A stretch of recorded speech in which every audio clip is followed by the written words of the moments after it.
Ils sont venus de toutes les contrées du pays, répondant ainsi à l'appel de leur leader, les forces de la résistance. Le soleil bien ardent au zénith n'a point émoussé l'ardeur de ces vaillants militants sympathisants fidèles des forces de la résistance venus pour la présente sortie médiatique prévue pour se tenir dans l'une des salles de fête de Majestic Kadiaon. Mais grande sera leur surprise de constater que l'accès à la salle prévue ne leur sera pas autorisé malgré les formalités remplies préalablement. C'est extraordinaire à leurs yeux. Nous avons voulu donc éviter les structures publiques qui ne pouvaient pas nous être possibles à accéder. Alors nous avons loué ici qui est la salle majestique de Kadiaon. Nous avons payé ce qu'il faut payer depuis le 6 passé pour faire notre déclaration aujourd'hui. Nous sommes arrivés et la porte nous est bloquée parce que justement, on n'a pas voulu qu'on tienne cette déclaration-là ici. Malgré la surprise plus ou moins désagréable servie à ces derniers au dernier moment, ils seront suffisamment loin de rebrosser chemin. Avec une voix bien portante, la déclaration prévue sera lue par les responsables des forces de la résistance aux militants. Léon Arossi va livrer le contenu du message aux militants, un contenu qui vient badigeonner en noir le paysage politique et social du pays.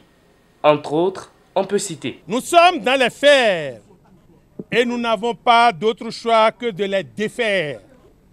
Oui, nous briserons les chaînes de l'intimidation et du terrorisme d'État. Nous briserons les chaînes de la corruption et de l'arbitraire.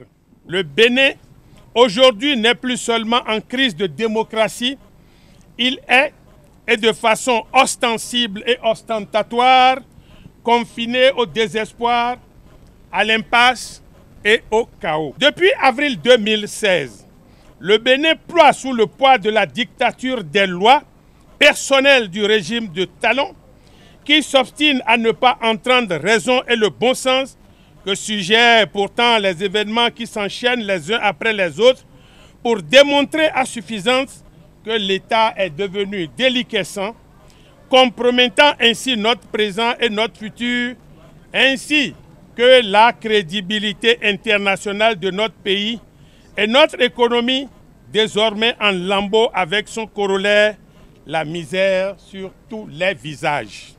C'est aussi le cas de la Cour constitutionnelle qui a déclaré conforme en quelques minutes la nouvelle constitution de Patrice Talon au mépris des grandes orientations de la Conférence nationale des forces vives de la nation de février 90. Cette importante quantité de cocaïne dissimulée dans une cargaison de riz est estimée à la revente à plusieurs millions de dollars par la douane de l'Uruguay. À qui appartiennent les tonnes de riz en question? Silence radio. Désormais, ce sont les représentations étrangères que le dictateur veut soumettre.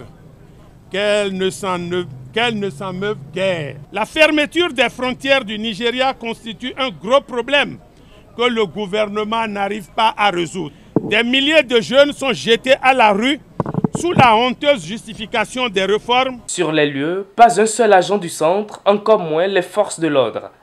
L'évidence reste que l'opposition au président Patrice Talon est toujours confrontée à de sévères difficultés de manifestation.